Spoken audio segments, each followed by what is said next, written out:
Hello and welcome to Comic Island. My name is Arden, and this is the top 10 Marvel and DC villains. Alright, so we're finally here. I'm sorry for how long this one was delayed, but the votes have finally been tallied and the list is ready.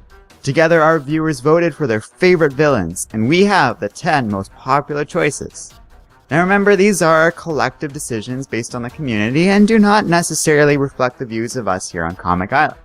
That being said, I was pretty happy with the results of the list, and I think it's a pretty good one overall. I'm also not going to bother with the runners-up. If you're curious, you can check out our Facebook page for the complete results, everyone who voted, and my scoring system. Now without further ado, let's begin. Number 10. Venom. You know, I've heard from a lot of other reviewers that dislike Venom and call him a bland villain. I mean, he's clearly popular among our fans, but I hear a lot of talk of people who view this guy as insubstantial and lacking anything compared to Spider-Man's other villains. Personally, I disagree. There's a lot that Venom offers and a good amount that makes this guy unique. The whole concept of a symbiotic alien suit is cool enough on its own, but Venom's status has always been even more than that. He has the mindset of somebody abandoned by this first host, and ever since then has sought a meaningful replacement and revenge against Spider-Man. Eddie Brock definitely gets props for being the longest serving host, but the Scorpion and Flash Thompson also proved to have a very interesting relationship with the alien as well. While Eddie seems to have kept the symbiote in check, to the extent he was even willing to work with Spider-Man if the situation called for it, he practically lost all control when it bonded with Scorpion, becoming a deadly monster who was barely under control, going so far as to eat people and rampage around like a lunatic. But then he found himself with the Flash, and the alien became more focused and gained a sense of purpose. And let's not forget that other host, who Venom was so dissatisfied with, he abandoned the poor guy in midair, causing the young man to fall to his death. It's always interesting as Venom seems to take something away from each of his hosts, learning, changing, and growing in response to them. That to me is fascinating and a rare form of development in villains who are often static and unchanging. Most villains are more or less consistently depicted as the same character throughout their history, but Venom changes, going from an overzealous vigilante to an outright villain, only to wind up being a bit of an anti-hero with Flash Thompson. And I think that's what makes him have a big impact on our viewers. He's perpetually one of Spider-Man's biggest and best threats. He's dangerous, deadly, and cannot be detected by Peter's spider sense, making him a constant risk in any battle. How good is Venom? Well, I'm going to spoil things a bit for you guys. He's the only Spider-Man villain on this list. That's right, this guy was more striking and a better villain to our viewers than the Green Goblin. And for anyone who knows anything about Spider-Man, that says quite enough on its own. Number 9. The Reverse Flash / Professor Zoom. So yeah, Eobard Thawne takes the number 9 spot, and in my opinion that's pretty awesome. To a degree, we can attribute this to the awesome TV show. Professor Zoom takes a focal point of that series, and I'm sure that had a big effect on him getting ranked on this list. But it's more than that. As I look at his role in the Flashpoint comics or some of his older titles, and I see why people think of him as one of the best villains out there. There's no other villain on this list that is so intimately tied to his enemy. Nobody else has had so thoroughly an effect on their foe, as Eobard has had a hand in virtually every bad thing that has ever happened to Barry Allen. That makes him not only an ongoing threat, but somebody who Barry legitimately should fear and constantly be concerned about. It's always felt a little lazy that he just has the exact same powers as the Flash, but I think this actually works for a few important reasons. One, it prevents Barry from being able to easily defeat his opponent like some of his other enemies. Two, it shows how dangerous and powerful the Flash could be if he weren't in careful control of his powers and on the side of heroes. Finally, it makes him a dangerous opponent because Eobard has generally had more time to hone his abilities and use them to their full extent. Now this does vary depending on the point of continuity and who's writing the story, but broadly, this is why the Reverse Flash works as a villain, and why, in my opinion, he winds up being on this list. Number 8. Ultron. So I suppose I shouldn't be too surprised by this one. I mean, this year is going to be one of Ultron's greatest in the entire history of the character. With Age of Ultron and Rage of Ultron so fresh in everybody's mind, it makes sense that this guy wound up being pretty high on our viewers' list. But just because he has been in a movie and a good graphic novel wouldn't be enough to get this guy so many votes. There's more to Ultron than just an evil robot. I mean, both Marvel and DC have plenty of evil robots in their roster, but it's Ultron and only Ultron who made it to this list.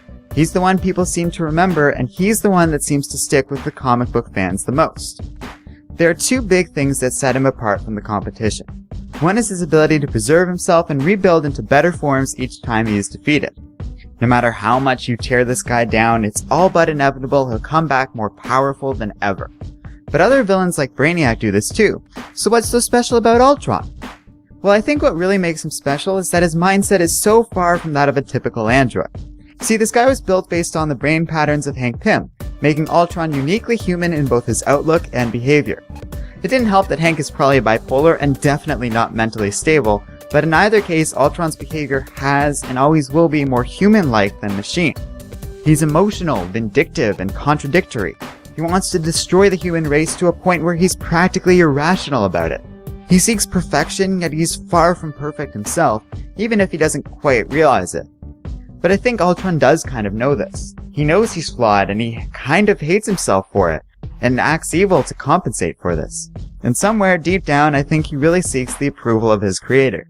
That makes him compelling and a cool villain overall, and it sets him apart from other villains that are like this. He's one of my personal favorites, and I'm glad that the fans felt the same, as Ultron certainly in my opinion deserves a spot on this list. Number 7. Thanos. Not much to say on this guy, other than it being a little surprising on how low he is on this list. The guy's taken down the entire Marvel Universe before and wiped out so many beings that he is easily one of the most dangerous foes in all of Marvel Comics. He represents a true villain and a true threat, one who is dangerous and deadly, but also incredibly intelligent and cunning. He has no real weaknesses outside of his ego. You can't outsmart him, nor can you overpower him, and he's merciless. Coupled with his obsession over death, this character becomes difficult to reason with and impossible to stop in his never-ending quest for death's favor. It's going to be awesome when he becomes the focal point of not one but 2 Avengers movies, and already the anticipation for this guy is building. I don't feel like I need to say much more on this. Thanos speaks for himself as one of the most powerful and dangerous villains out there, and it makes a lot of sense to me that he's considered one of the very best. Number 6. Lex Luthor. Well, at this point it's hard to argue with some of our fans' choices. Lex Luthor is definitely one of Superman's best enemies, which is particularly impressive considering his lack of powers, unless you count his formidable intelligence. I like Lex as a villain and few don't. His current role in the Justice League and in the Forever Evil story that preceded it showcases why this villain works. Yes, he's conniving and egotistical, but he honestly does believe that he's better than Superman and most of the heroes and knows what's best for humanity. A villain that genuinely believes that he's right, typically, is much more interesting to me than a villain who's pure evil. Evil as a concept is largely arbitrary and subjective, so a villain whose motivations and behavior you understand is going to stick with you more than a bland threat without any sense of redemption or tragedy to them. And I think the voting bears this out. Luthor sticks with you, he's cool and dangerous, and has all the workings of a good villain. He's one of the classics, but always feels fresh and exciting thanks to his brilliant mind ensuring that he's always cooking up something new and dangerous to foil Superman or whoever else happens to get in his way. Which isn't to say Luthor is misunderstood or some sort of anti-hero. No, he's greedy, vain, and malicious. But he thinks he's a good person. And that inner struggle, that arc of who he wants to be versus who he is, that's what makes this guy work. He's one of my favorites, and judging by the votes, I'm not alone on this one. Number 5. Magneto. Now personally, this is my favorite villain. To me, Magneto should be number 1, but looking at the competition, it's not like I'm disappointed he took the number 5 spot either. Some would go so far as to argue Magneto is more of an anti-hero than a villain, and while it is true Eric is more complicated than the average villain, I do feel Magneto does fit with the definition of a villain. He's a man who's had a lifetime of experiences that have taught him that the only way mutants will ever truly be free is through violence. And whether or not you agree with this statement, that is a legitimate philosophical argument. He's the Malcolm X, or John Brown, look it up, of the mutant race, and to me, that's always worked better to create a character whose motivations and beliefs are far more sophisticated than the average villain. That's what I love about Magneto. He's willing to cross lines that I never would, but he always does so with a solid reason behind it. Even if his methods are somewhat downright reprehensible, he's always doing what he feels is right and will be in the best interest of mutants, and that makes his character relatable and someone who I can read about again and again and again. And what seals the deal about this character is he is so powerful. The things Magneto can do with his abilities make him one of the biggest threats to both the X-Men and the human race. And his willingness to kill, maim, or whatever else will further the mutant cause makes him very dangerous and super deadly. I love this character. Everything he does is badass. He's my all-time favorite villain, and clearly I'm not alone on this. Number 4. Darkseid. Barely edging out Magneto, Darkseid takes the number 4 spot, and again, that makes a lot of sense to me. In a lot of ways, this is the DC equivalent of Thanos.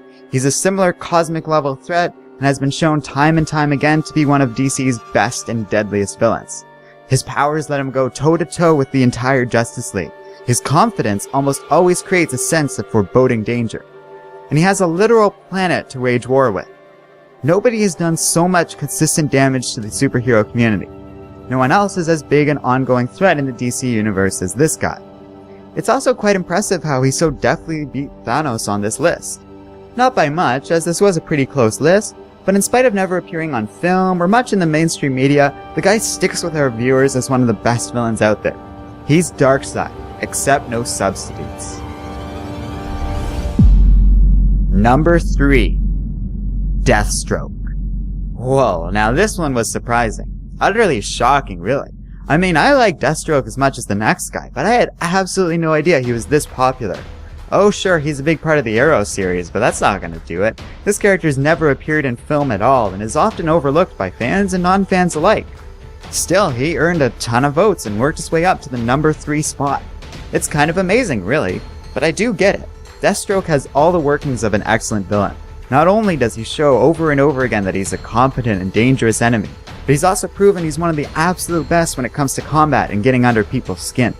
When I think of this guy, I think of the man who practically broke the Teen Titans in the old cartoon series. I think of the guy who shattered Bart Allen's kneecap in the comics. I recall a man who wiped out Catman's pack and drove the hero to revenge just because it was all part of the job. He makes enemies everywhere he goes, but just doesn't care.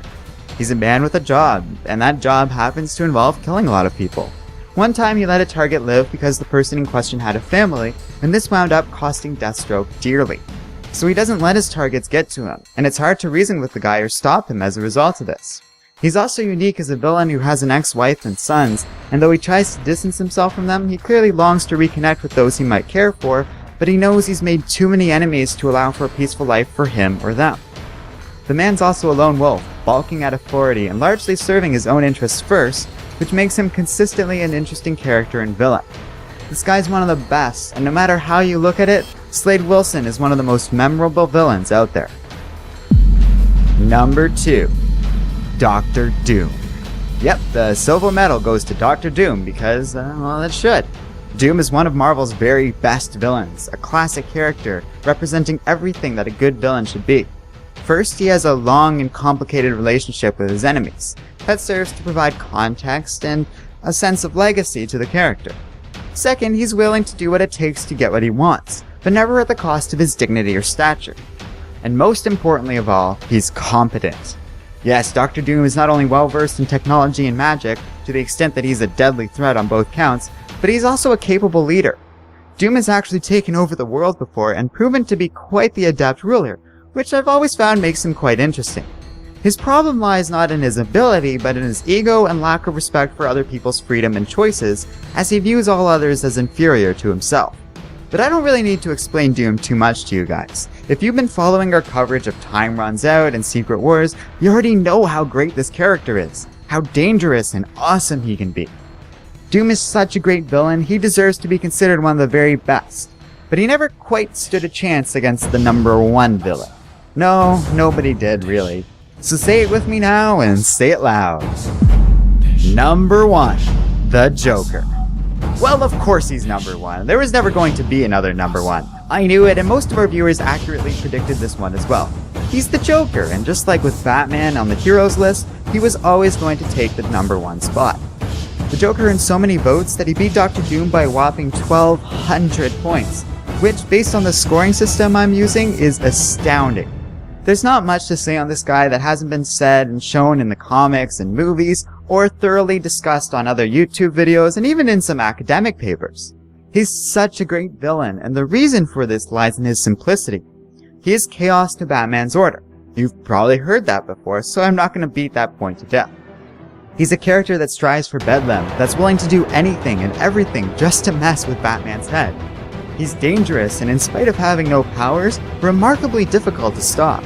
And for all this stuff I've said about having a good, relatable villain, there's also something very compelling about pure, unfiltered madness. He's beyond reason and rationality. He's the Joker.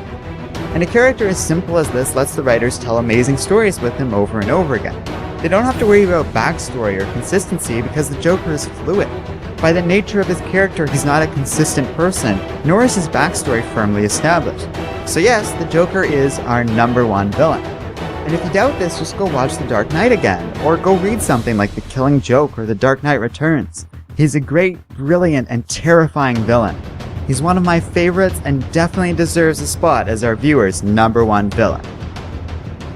And that's all, folks. I hope you enjoyed the list. Some of the results surprised me, while others hardly did at all, but I'm pretty happy with the list overall.